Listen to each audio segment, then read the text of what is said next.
Ilmaan Oromoo kompiitara kootu na dide. Mee isuma kanaan hin haasaa har'a kompiitarii tokkotu na jala na rakkisaa jiraati. Mee thumbs up godhaatii nan ilaalaa yoo jiraattanii namoonni jirra jettanii natti beeksisa nan haasa'aati. Kanaafi har'a wantani isinitti ibsu barbaadutu jira. Waan tokko dubbachuun barbaada. Kanaaf yoo jiraattanii natti maatii please. Ani har'a kan inni dhiyaadhee fi waanuma yartuu dubbachuufani. Waan baay'eefu miti. Maaliif haala amma jiru kanatu baay'ee nama rifaasisaa jira. Wanti deemaa jiru biyya keenya keessatti badii guddaatu saba keenya irra ga'aa jira. Kanaaf ani hamma danda'ame telefoona kootiin hin dabarsaa jira. Yoo jiraattan immoo walii sheerii godha moobil foonii koo irratti akka natti hin bilbille immoo nan gaafadha. Maaliif na jeeqa jechuu kooti. Kanaaf ani har'a waan haala amma deemaa jiru kana gabaabseen isin ibsu barbaada. Tokkoffaa baay'een gadda guddaa natti dhaga'ama. Amma informationii argataa jirruuni waboon yeroo banamu yeroon waajjirri isaa banamu namoonni baay'een du'aa jiru. Har'a waa tokko isinitti agarsiisuudhaan hin jalqaba. Waan nama rifaasisu tokko amma kan hin argeedha. Kuni ilaamee ilaalaa kana. Gurbaan kuni gurbaa dargaggeessa du'eedha. Almost du'eedha. Ingatani ta'eesa waa isaan godhan iyyuu hin beeknu dargaggeessa ajjeesanii gatan dargaggeessa Oromoo tokko. Baay'ee waan nama rifachiisu waan qaama namaa suukanneessuudha kun. Ilaa kana agartu yoo taatanii akkasittiin isinitti agarsiisuu yaala. Loodii gochaa jira ilmaan Oromoo gudii dhalaalaa jirra. Waan baay'eetu ganaa dhufaa jira. Akkasittiin hin dhaabatu. Itti fufa wanti kun. Jarri kuni nu balleessuudhaaf kutatanii ka'aniiru. Namatu galuu fi didee namni baay'ee galuu fi didee kompiitarii konsuloo ta'ee garuu galuu fi didee nama keenyaaf malee jarri kuni nuuf kutatanii ka'aniiru. Mucaanii na didee. Agartaniitu ta'a ijoolleen Haratoomoo eessa jedhamu iddoo tokkotti ijoolleen kuni ajjeefamaniiru har'a. Har'a ajjeefaman ijoolleen kun. Ijoolleen kuni ijoollee dargaggoodha, qeerroodha kan ajjeefame. Waan nama rifachiisu, waan nama suukanneessuudha kun. Isa kana ilaaluu qabdu ilmaan Oromoo. Maaliif riyaaliitiidha kaa. Riyaaliitii feesii gochuu danda'uun nurra jira.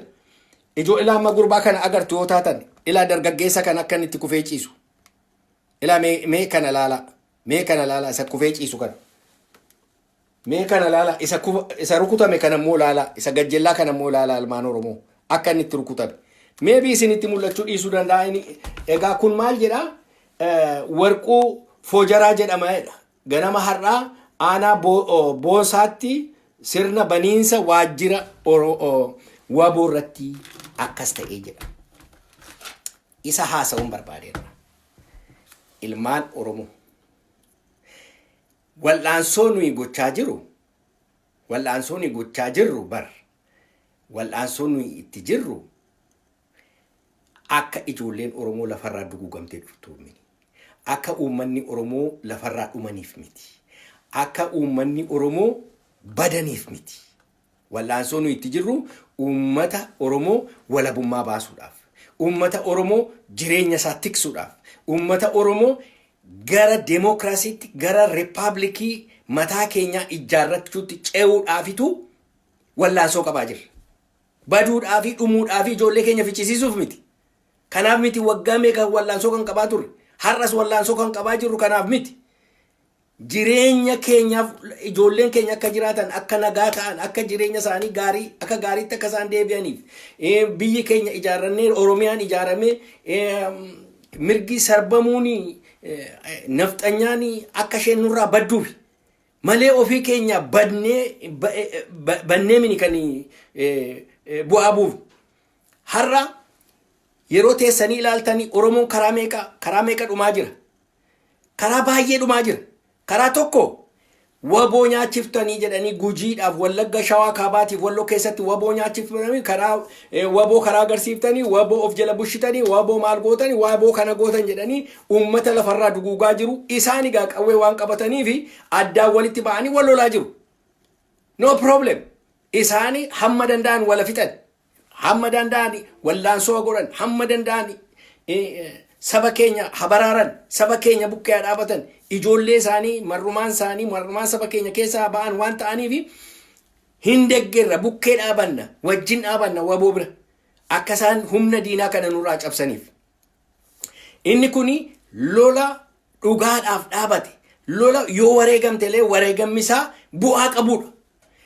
Amma isa kan biraatu achi as ba'e inni kan biraan kan achi as ba'e kan har'a baay'isee na aarsaa oole kanumti haadhumaanii waani gochuu dadhabne waajjira yeroo banamu waajjira kana irratti nama fixuudha. Ilmaan Oromoo maaliif nuun galu?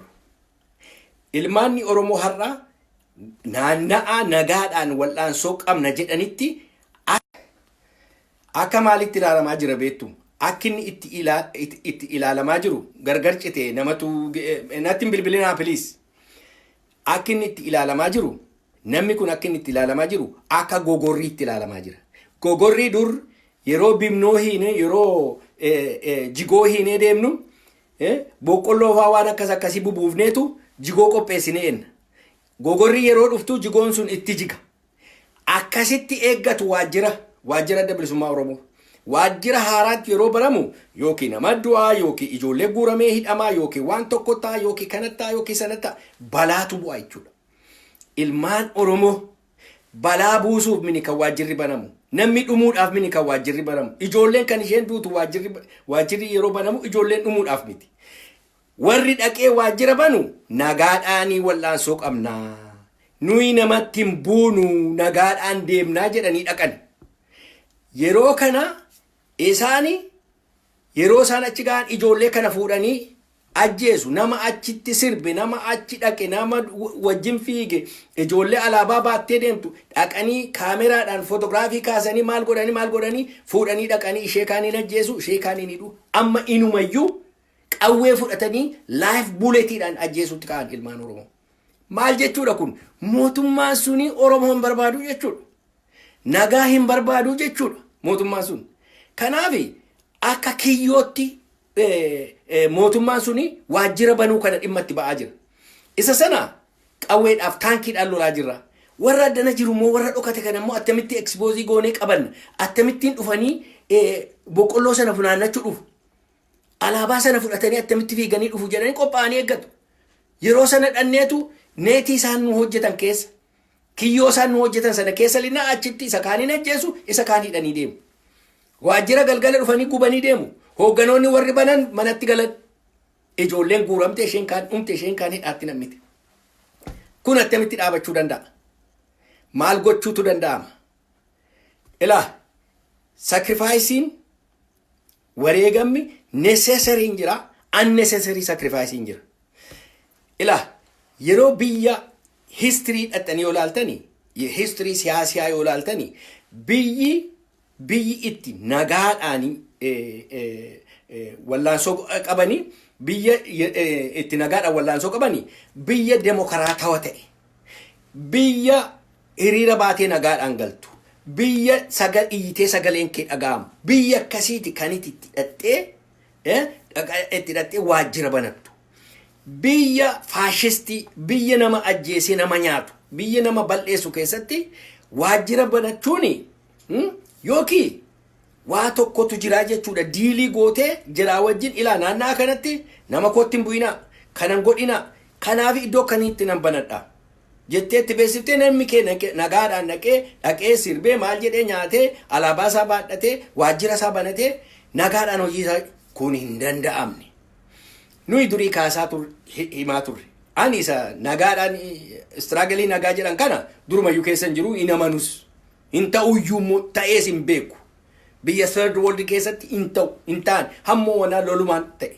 Humnaan nu cabsanii humnaan deemu. Kanaaf ani kaniin jechaa jiru har'a waajjira adda bilisummaa Oromoo warri banuu dhaqan. warri hoogganooti kuni taa'anii riikoolii godhanii itti yaaduu danda'uuti. Siistemiin tokko divaayisdii ta'utu irra jira. Ilmaan Oromoo amma fakkeenyaaf yeroo isaan akkasittiin attaakiin godhanii waajjirri achi keessa jiru waajjirri addi bilisummaa Oromoo gadi hiriira wajjin hin ba'u. Hiriira wajjin ba'ee jechuu hin danda'u. Maaliif hidhaa keessa jira? Waan saayinii godhe qaba. Hidhaa keessa jira kana gochuudhaaf hin danda'u. Hin danda'amuuf. Waan hin danda'amneefitu ta'a. Warri gadi ba'u garuu hin dhuma. Kanaafi izar waajjira kana banuu dhiisu. Waajjira yoo banamuun immoo waajjira banuu malee taa'uu hin danda'amu. Maaliif taa'uun hin danda'amu? Because mootummaan suni hin dal'antanii maaliif dhattanii waajjira hin bantan? Kunoo faqaada hoo isinii ilaanne irraa jedhuun karaa kan biraa immoo itti dhufu. Xaataa dabar karaa kan biraa waan itti dhufanii waajjiricha banuu irra. Garuu ani suggestionii tokkoon qaba. Waajjira yeroo dhattanii bantanii sabboontota harka lafa jalaatiin itti ergitanii hin dhufinaa. Dargaggoo qeerroof qarreeni achiin hin bayinaa. Alaabaa baattanii hin dhufinaa. Isin yoo isin ajjeesuu danda'u fuudhanii isin hidhuu danda'u isin balleessuu danda'uudhani harka lafa jalaatiin itti manii maqaadhumaaf dhaqanii bananii achi deemuudha. Yoo kun dadhabame jechuudha. Protect gochuu hin dandeenye uummata keenya. Uummati keenya protected miti. Yeroo waajjirri banamee achi ofirra galagalanii booddee dhaqanii waajjiricha tumuu ijoollee naannaa sana ajjeesuu nama guuranii deemu because neechericha saadgi. Neecheriin mootummaa sana akkana. Kanatu nuu galuu diddi. Mootummichi hin du'a malee Oromoo fixee taayitaatti ol dhufa malee tasa nagaadhaan barbaadu. Kun nuu galuu irra jira. Warri addi bilisummaa Oromoo achi jiran immoo hidhaa jiru. Waajjira gullallee keessa warri jiran hidhaa keessa jiru. Hidhaa keessa osoo hin jiran ta'e osoo akka biyya Afrikaa biyya garaagaraa biyya demonstrationii ba'anii waa tokko dhageessisan biyya international community ilaalu international community biyya dhaggeeffatu ta'e hiriira ba'aniitu warri liiderii wajjin yaa'anii embaasota waamanii warri embaasiis dhufanii international newsiin dhufe maal taatan ila kunoo kana taane waajjira yeroo bannu waajjira gubaa jiru waajjira yeroo bannu uummata keenya dhufe achitti ayyaana godhachuu barbaade fixaa jiru jedhanii itti ibsu. Kuna hin dandeenye kana gochuu hin dandeenye. Hooggana keessaa guyyaa tokko har'a agartaniitu nama gadi ba'ee BBC'tti Aljazeeraatti gadi ba'ee kunoo waajjira banneenaa waajjira diigama. No. Achuma keessattu isa Itoophiyaa keenya keessa jiru keessattitu gungumu malee hin jiru. Baabbaa hin jiru. Namni gadi ba'ee dubbatu hin jiru. Yoo gadi ba'anii dubbatan hin hidhamu hindu. Hidhaa keessa jiru jirri kun. Kanaaf ani dhaamsiin adda bilisummaa Oromoof dhaabu yeroo waajjira bantan hamma danda'ametti sabboontota akka isaan of eeggatan gochuu akka isaan hin dhufne gochuu har'a I don't know wanta beekame hin qabu hawwii mucaa Ilfinesh reebanii jedhan maaliif kun dhalate responsibility kana eenyu fudhata kun wal'aansoodhaa jedhamu no wal'aansoon strategy qaba bar wal'aansoon strategy mataa isaatii qaba. Strategy qaba wal'aansoon strategy qaba. Wal'aansoon biyya faashistii keessatti attamitti wal'aansoo goota biyya demokraatawaa ta'e keessatti attamittiin goota biyya transitionii keessa jiru keessatti attamittiin goota dhaqiitii waajjira banii jedhee dhaqee wattaaddara isaa loltuu isaa guuree dhufaa basaastuu isaa guuree dhufaa fotograafii kaasaa nama dhufe isa kaan hin ajjeesa isa kaan booddee halkan booddee deebi'ee dhaqee ajjeesa hin guuraa biyya lafarraa balleessa. Waan akkasiitu deemaa jira ilmaan Oromoo. Kanaafi waan kan biraa dizaayinii ta'uu qaba. Malli tokko dhaamuu qaba. Oromoon attamittiinitu waajjira banatee nagaa mana isaatti gala. Kana addi bilisummaa Oromoo itti yaaduutu irra jira. Namni uummanni itti yaaduutu irra jira. Jaarsoliin itti yaaduutu irra jira. Akkasittiin ijoolleen dargaggoon kana fakkaattu agadaa fakkaattu dhattee lafatti kufuun irra hin jiru. Warri isaanii waggaa meeqatti balleessanii guddifatan ijoollee kana. Yookiin ijoollee kanatti immoo iddoo akkasitti banuu dhufna hin dhufina. Harka lafa jalaatiin caasaan yoon ijaaramee jiraate lakkee achiin hin bayina. Kana jechuutu barbaachisaadha. Maaliif karaa meeqa lolamaa jira? Karaa waboodhaa du'aa jira. Waboo gargaartan maaloo jedhanii duulas guddaatti bananii uummata keenya duguugaa jiru. Har'a immoo karaa waajjiraa dhufan. Karaa nagaas du'aa jira. karaa warra qawwee kaasee lolataa jirus karaa sanas dhumaa jira. Multi foldididha. Karuma hundumaa dhumaa jira uummanni Oromoo. Inni nagaadhaan karaarra deemu iyyuu du'aa jira. Nama sajjeesee baqatee deemu hin beekamu amma har'a kana. Akkamittiin du'i ilmaan Oromoo kun dhaabata. Ilmaanni Habashaa tokko yeroo du'u akka biyyi kun jeeqamu hin agartu ilmaan Oromoo. Mootummaan kun aramaneedha. Uummata Oromoo ilmaan Oromoo ilmaan sareeti. Ilmaan hantuutaa gadi mootummaa kana biratti. Ilmaan Habashaa biratti ilmaanni keenya dhiigi Oromoo dhiiga sareeti. Dhiiga adurreeti. Dhimma hin qaban jarri kun dantaa tokko hin qaban. Kanaaf warri hoogganooti jaarsoliin eliitiin akkamittiinitu kana keessa naavigeetii gochuu dandeenya. Akkamitti jalaa bahuu dandeenya. Akkamittiin ijoollee keenya seefii gochuu dandeenya. Kanarratti haasa'uu qabna. Kanarratti hamma danda'ame taaktikii wayii divaayisdii ta'utu irra jira. Waajjira banaa jedhanii isaan gullalleedhaa waraqata hirmaannaadha isinii laannee irraa jedhan. Okay, te waraqata fudhatte. Yeroo itti waajjira bantu dhaqanii ijoollee achitti rashan. What is going on? Maaltu deemaa jira? Maaltu ta'aa jira? Kana uummanni gadi baasee ala kaa'ee irratti mari'achuutu irra jira. Irratti diskasii gochuutu irra jira. Sisteemiin kan biraan divaayisdii ta'utu irra jira. Hamma sun ta'utti immoo ijoollee dargaggoo jaarsolii sabboontota ta'an achi keessatti ijoo kan ta'an opinion makersii kan ta'an society keessatti warra waa dubbachuu waa gochuu danda'an dhoffachuudha achi keessatti. Hin dhufinaa ila abalo hin dhufin. Abalo hin dhufin. Warri kan biraan adu'anii jechuu miti. Ano akka karaa kootiitu waajjirichi mu banuutti dhiisuudha. Because nu waajjira banuu hin dandeenyu. Ilaa kunoo kana gochaa jirtu. Gaafa akkasii kana gootan. International news itti himu. Ambaasaaddaroota waamanii itti beeksisu. Balaa akkasii yeroo ga'u himuudha. Kuni namni hidhaa jiru immoo kana gochuu hin danda'u. Ilmaanni Oromoo ofii isaaniitii malachuu qabu. Sabi Oromoo dargaggoon Oromoo kan itti yaa'ee mari'atee waan tokko malachuu qaba. Waan tokko falachuu qaba. Calluma jedhee akka sa'aa naachatu bishaan keessa jira. Shaawwinan caayee jedhee saawwa ceesisuudhaaf yookiin gafarsi kun fiigee yeroo ce'u naachachi keessa dhaabateetu nyaatee fixa. Akkuma kanaa ijuma duduunfatanii uummati Oromoo waajjira jedhee dhumuun irra hin jiru. Kanaaf itti yaadamuu qaba waa'ee waajjiraa kuni. Baay'ee na rifachiise, baay'ee na gaddisiise. Baay'ee gaddisiise.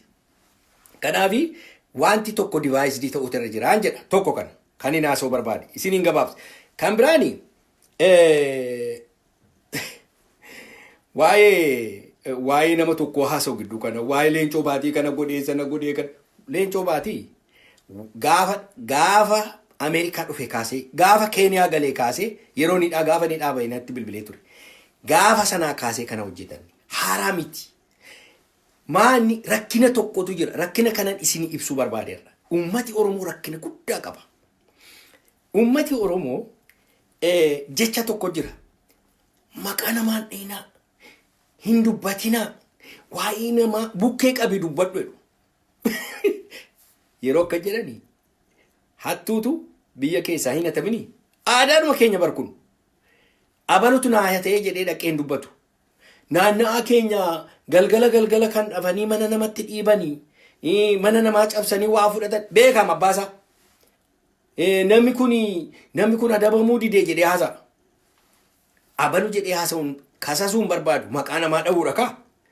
Hattichi innis taa'eetu dhuguma akkasi jedha. Wajjiniin taa'ee dhaqee namaa wajjin taa'ee. Innis dhugaadhaa jedha. Hattuunis dhugaadhaa jedha. Inni hatames dhugaadhaa jedha. Aadaa fokkataa akkasii jira. Yoo agarteetta ta'e abalu situ dhufee mana koo cabse. Situ hate. Hattuun si'i jettee dubbachuu maaltu si dhowwe? Aadaa fokkataa akkasii kana baannee deemna. Kanaan dura yeroo nuyi ilaa kunoo kan akkasii gochaa jiru leencoo baatii fa'aa giruuppiin isaanii kana gochaa jiru. Maqaa namaan dhayinaa. Maaliif maqaa namaa dhooftu? Afaan keenya qaban. Jarri har'a sin godhu. Boris sin godhu. Iftaanis inumatti fufuuchuudha. Namni tokko yoo ittimtee ilaa kunoo situ kana gochaa jira. Kana dhaabittiin jechuu baatte inumatti fufu. Amma kan akka leencoo baatii kumaatama achi keessa. Maaliif uummati Oromoo ittimuu sodaate? Maqaa nama dha'uudha kaa. Maqaa nama baasuudha kaa. Kanaaf jedhee sodaate. Kanaaf dubbachuu sodaate uummanni Oromoo. aadaa fokkataa akkasii kan of keessaa baasuudha. Maaliif namni tokko faa namicha sana hin gargaarre nuyi hin barsiifne. Yeroo namni tokko waa hatu, yeroo namni tokko basaasu, yeroo namni tokko adagaa tokko sirraan ga'u. Elaa namicha nana kunoo kana gochaa jira, abalu kana godhi jettee yoo dubbatte namichi suni lammata dhufee achi keessan taa'u. Lammata nufu yookiin baqatee bada yookiin balleessaa isaarraa deebi'a.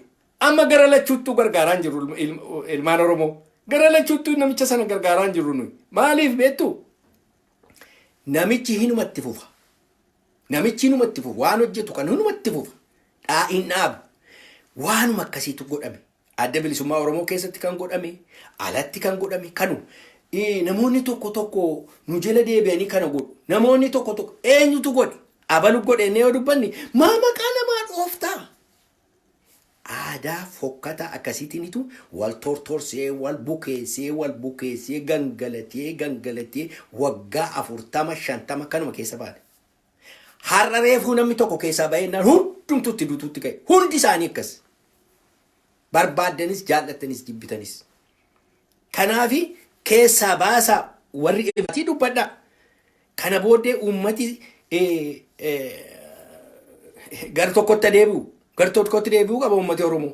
Tokko kanatu jira. Kan biraani waa'ee filannoo kana haasofnu. Amma dheengaddaa namatu waa dubbata. Maal jedhu filannoon kuni ilaa tokkoffaa filannoon kun deemuu hin danda'u jedhu. Very good. Deemuu hin danda'u jedhu. Rakkina kana jiraa jedhu. Dhugaa fakkeessu. Filannoon durii hin deemu. Akka hin deemne immoo beeku warra akka jedhan kun. Filannoodhaaf rakkina akkasii waan jiru filannoon deemu. Maal wayyaree jedhanii yeroo gaafataman maal jedhu filannoon rakkisaadha. Garuu filannooma kana hamma tokko jenneetu isa booddee negoosheetii goona. Paartii hundumtuu akka inni qooda fudhatee akka inni mootummaa hiratu goona. Oromoo dugda duubatti negoosheeshiniitu deemaa jira.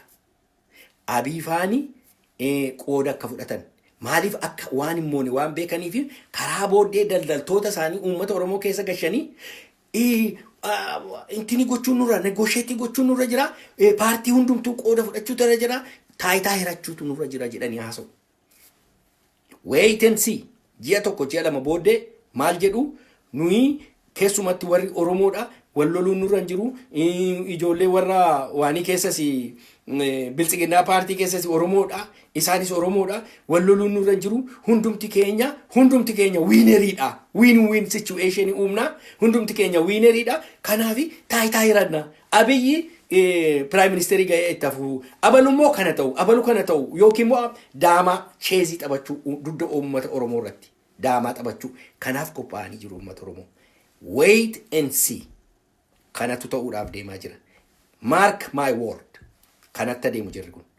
Yoo waboon jabaatee garaa kutatee onnee isaa jabeeffatee gara fuulduraatti lolu ta'e negotiated settlement kan jedhamu kanaanitu karaa dugda duuba Abiifaan amma isa sodaataniiru.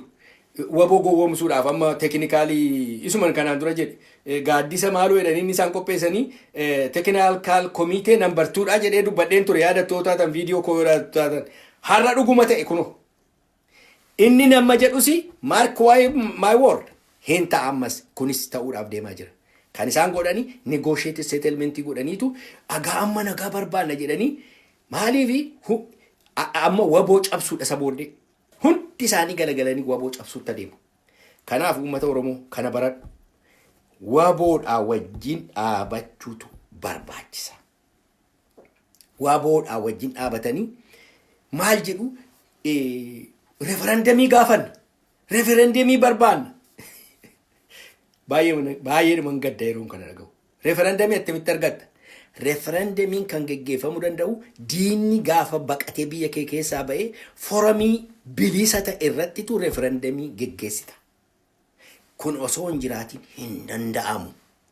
Seenaa keessatti hin taane. Yoo kan inni ta'uu danda'u biyya demokraatawaa keessatti yoo ta'e dhuguma referendamii. Biyya demokraatawaa ta'e even Spain keessatti illee referendamii gaafannadhanii warri cituu barbaadan sun hin danda'amne saabotaajii meeqatu hojjetame. Biyya civilizationiidha yoo xinnaate waggaa 1000 warra nu dura jiru. Achitti iyyuu hin danda'amne. warra faashistii backward ilmaan nafxanyaa kana dhiisaati. Achitti iyyuu hin danda'amne. Kanaafitu wanti referendum jedhu hamma ilmaanni nafxanyaa taayitaarra jirtutti ilmaanni Tigiree yookiin taayitaarra jirtutti referendumiin Oromoo hin danda'amu misraachoo. Kan itti gochuu dandeessu ilmaan Habashaa biyya abbaa keenya keessaa ariine waboo gargaarre jarri kun eega isheen baddee booddee negoosheetii gochuutu danda'ama. Kana duwwaadha referendumiin. Namoonni kanaan isin gowwomsan please dhaabaa waan akkasii uummata keenya gowwomsuu. Referendumii waan jedhamu hin danda'amu hin jiru. Ta'ee sin beeku seenaa biyya lafaa keessas hin jiru. Ta'ee hin beeku. Na amansiisaa dibeetii naa wajjin godhaa. Jira geettanii history isaa fidaa. History isaa hin jiru. Hin sobdu. Kanaafi wanta akkasii hin jiru. Hamma danda'ame warra federalizimii deebifna jedhani hamma danda'ame deggeruun gaariidha. Isaaniin deggeruun gaariidha. Isaanii wajjin dhaabachuun gaariidha. Haa ta'u malee karaa Abiy kana never homa tokko dhufuu hin danda'u. Never ever. Kana garaa kutannee mar'umaan keenya hidhannee waboo keenya bira dhaabannee hamma duunutti waldhaansee keenya gochuu nu barbaachisa. Kaniin isin gorsu kaniin isinii dhaamu yaa ilmaan Oromoo warri dhaqanii gara waajjira banuutti fiiddan kuni dhaabadhaa of ilaalaa. Namni jarri achi dhaabatteetu isin funaanti. Yoo kanaa gadi footoogiraafii keessan fudhattee isin ajjeefti. Maaloo dhaabadhaati of ilaalaa. Ijoollee dargaggoo akkasii ijoollee agadaa fakkaattu. Akkasitti kuftee garaan keessan maaltu isinitti dhaga'ama. Yeroo akka jennu kun qabsoodha kun wareegama. No. Soba hin jiru qabsoon akkasii.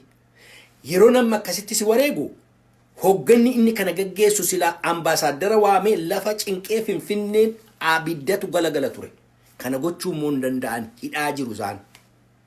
Hidhaa jiru hin danda'amu. Kanaafi ati protectii of godhi.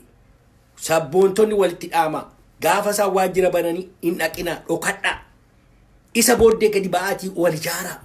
Waan akkasii hojjedhaa. Dhaxxanii hin limettanii hin dhuminaa. Istraageliin akkasii hin jiru. Soba. Entirely soba. Falsiidha. Waan akkasii hin jiru. Wareegama. Wareegama hoogganni keessa hin jirre hin danda'amu. Wareegama hoogganatu wajjinii wareegama. Seera isaati. Amma gadi ba'anii maal jedhu Itoophiyaa guutuutti Oromooni dorgomuudhaaf deemu. Waan hin jirre abjuu hin jirre haasaa jira uummanni Oromoo. Aboo dhaabaa waan akkasii kana. Uummata keenya irraa dhaabaa. Uummata keenya hin gowwoomsinaa. Uummata keenya mataa naannessinaa. Itoophiyaa keessatti dorgomuu dhiisi. Oromiyaa keessatti dorgomuu hin dandeessani. Abiy isiniin jechaan jiru. Mala isaan ittiin Abiy faan Jawaar faan mala isaan ittiin deemaa jiran amma negotiated settlement isa jedhuudhaan. Negotiate goonee paartiin hundumtuu walitti dhufeetu karaa duubaa waboo irratti xaxuu barbaadaa jiru. Ilaa wabooni hiikkachuu miti. Jaarsummaa miti. Jaarsummaa nama jedhu hin fudhata taanaan historical mistake ta'uusaa itti naadhaamaa itti naadabarsaa. Historical mistake dha. Badiidha uummata Oromoo gurguruudha. Kanaaf definitely ijoolleen hoogganoonni waboodha baay'ee sharpiidha geniusidha kana keessa iyyuu hin seenan. Garuu namoonni kan biraan pressure keessan irraan kaayinaa waboor irraa dhaabaa jabaadhaa waaqayyo isinii wajjin haa ta'u himmoona ilaa warra lubbuun isaanii baheef immoo baay'ee gadda guddaan natti dhaga'ama. Akka ani haadhoon koo na biraa du'eettiin ilaalaa. Ijoolleen kun dhumuu isaanii bar'umaan koo kanan gubate har'a. Kanaafan akka aariidhaan haasa'e ifama guddaa sanaa godha. Kana argeetaniin dhaabachuu dadhabe dhugaa waaqaa baay'een gadde baay'ee garana nyaate. Mucaan kun mucaa dargaggeessi kana fakkaatu. Mucaan ilfina ishee akkasitti mataa ishee baqaqee yeroon argu I couldn't hold it. Dhaabachuu dhuman dadhabe. Ilmaan Oromoo ilmaan keenya ficcisiisuun nurra jiru. Mala dhaachuutu nurra jira. Suuta jennee mari'achuun nurra jira. Diina waraabessa aramanee bineensa kanatti attamittiin itti adeemna kan jedhu karaa fala barbaadachuun nurra jira ilmaan Oromoo. Jabaadhaa waaqayyo isin gargaaru ilmaan Habashaati wajjin jiraachuu hin dandeenyu Republic of Oromiyaa dhaabbannaa isaan jiraan. Gama keessatti of ilaalaa. Ceesisaa of ilaalaa. Gama keessa Republic Oromiyaa ijaarranna ishee jettu gama sana keessatti of ilaalaa. Asitti of hin ilaalina. Gamatti of ilaalaa. Kan isin baasu gamatti of ilaaluudha. Laga ce'aati of ilaalaa. Gama gaara duuba darbaati of ilaalaa. Hin qaqqabna. Biyya lafaa hundumaatu dhaabbatee nagaadhaan biyya uummatee jiraata. Si duwwaa miti. Siin baatuun hin baane. Ati sinuma dandeessa. Hinuma dandeessa. Nu jiraannee arguu dandeenya, dhabuu dandeenya. Rakkinni hin jiru. Garuu dargaggoo keenyaaf haa ta'u. Isiniif haa ta'u. Kanan isinii dhaama jabaadhaa Waaqayyo isin haa gargaaru. Ameen.